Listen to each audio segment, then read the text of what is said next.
Assalamualaikum warahmatullahi wabarakatuh. Selamat pagi anak-anak. Bagaimana kabarnya hari ini? Ibu berharap kamu dalam keadaan sehat dan tetap bersemangat dalam mengikuti pelajaran. Hari ini bertemu kembali dengan Ibu dalam pembelajaran Bahasa Indonesia. Materi kita hari ini adalah mengenai teks prosedur.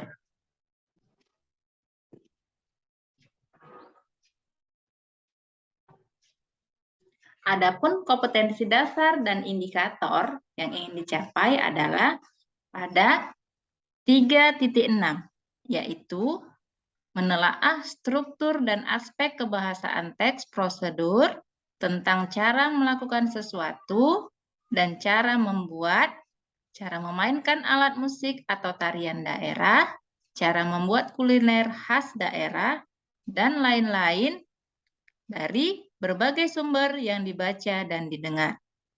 Kemudian, indikator pencapaian kompetensinya adalah yang pertama, mengidentifikasi struktur teks prosedur tentang cara melakukan dan cara membuat dari berbagai sumber yang dibaca dan didengar.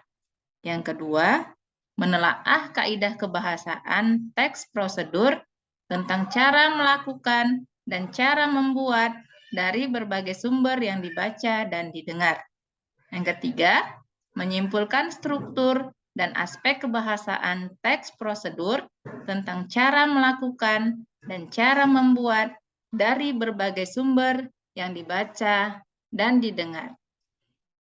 Adapun tujuan pembelajaran yang ingin kita capai adalah yang pertama, kamu dapat mengidentifikasi struktur teks prosedur tentang cara melakukan dan cara membuat dari berbagai sumber yang dibaca dan didengar.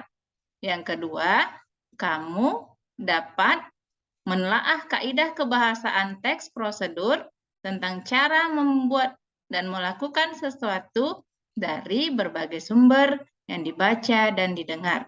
Yang ketiga, kamu dapat menyimpulkan struktur dan aspek kebahasaan teks prosedur tentang cara melakukan dan cara membuat dari berbagai sumber yang dibaca dan didengar dengan benar. Adapun materi yang akan kita pelajari hari ini yaitu yang pertama, struktur teks prosedur. Yang kedua, kaidah kebahasaan teks prosedur.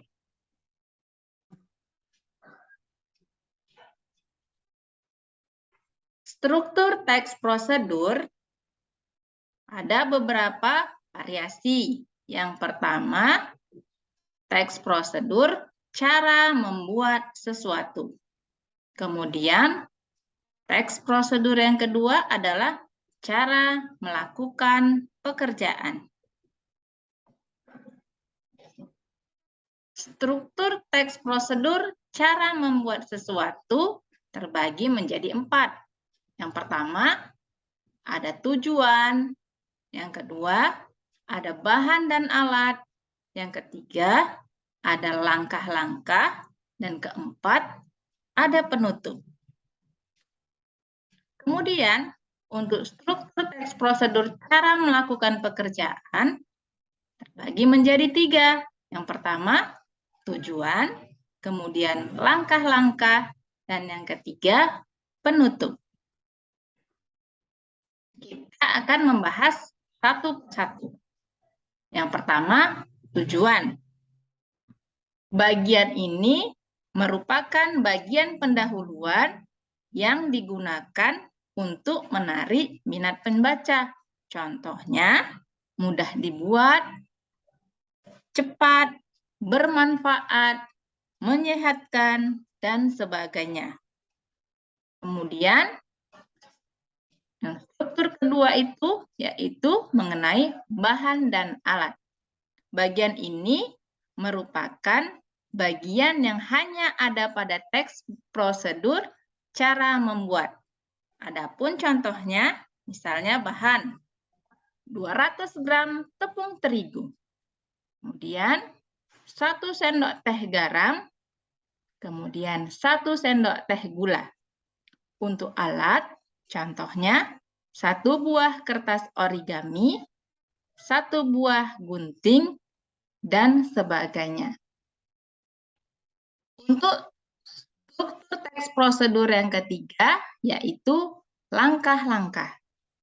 Bagian ini merupakan inti dari tujuan teks prosedur, berisi tahapan atau urutan kronologis kegiatan.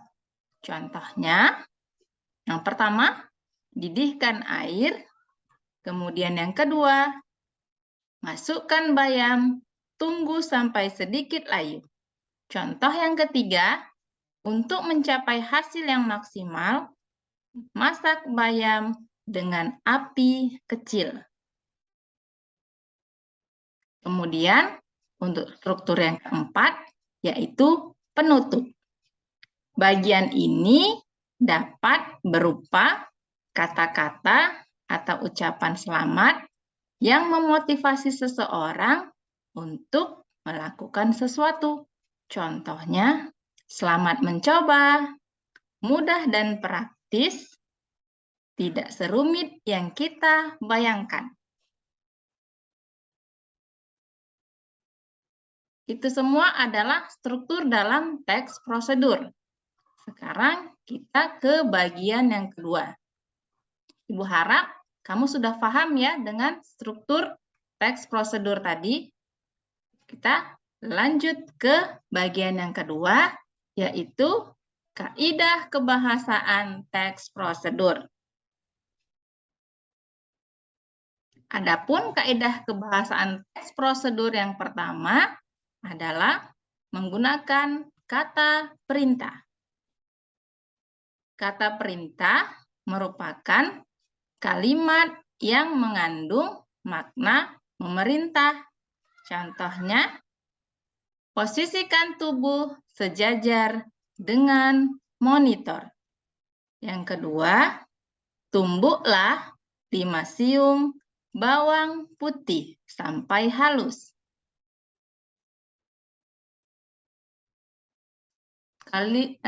Yang kedua, kaidah kebahasaan dalam teks prosedur adalah menggunakan kata kerja pasif, yaitu bentuk pasif dalam teks prosedur digunakan untuk memberi saran, tambahan, atau peringatan. Contohnya, puding sebaiknya disimpan di dalam kulkas. Untuk kaidah kebahasaan yang ketiga, yaitu menggunakan kriteria atau batasan. Kalimat pada teks prosedur harus rinci dan memiliki batasan yang jelas untuk menunjang keberhasilan. Contohnya, bentuklah adonan menjadi bola-bola kecil. Kemudian, kaidah kebahasaan yang keempat yaitu menggunakan kata keterangan. Merupakan kelas kata yang memberikan keterangan kepada orang lain seperti kata kerja atau kata sifat. Untuk kaidah kebahasaannya, yaitu keterangan cara, ada keterangan alat, dan keterangan tujuan. Kaidah kebahasaan yang kelima, yaitu menggunakan kalimat saran atau larangan. Kalimat saran biasanya ditandai dengan menggunakan kata sebaiknya, lebih baik, semestinya, dan sebagainya. Untuk kalimat larangan biasanya ditandai dengan menggunakan kata jangan, hindari, dan sebagainya. Kemudian Untuk kaidah kebahasaan yang keenam, yaitu menggunakan kata sambung.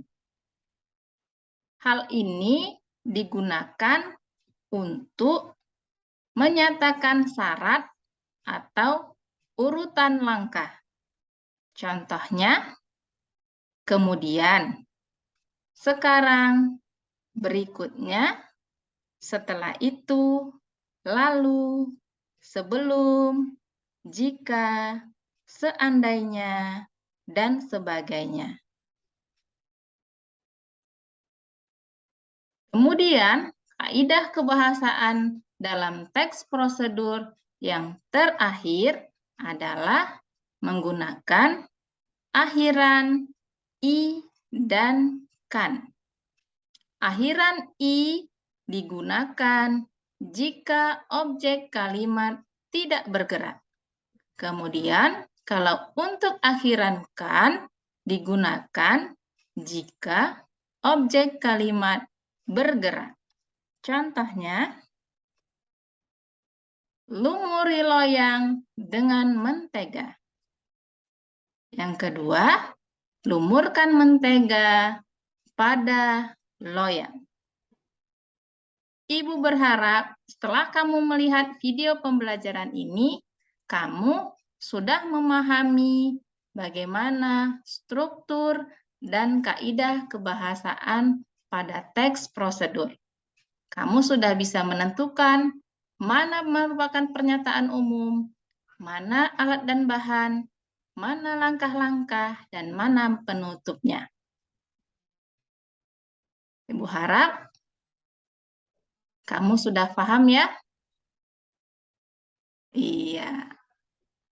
Semoga video pembelajaran Ibu ini dapat bermanfaat dalam pembelajaran kita hari ini.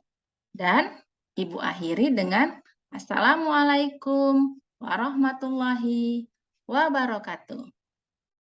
Selamat pagi.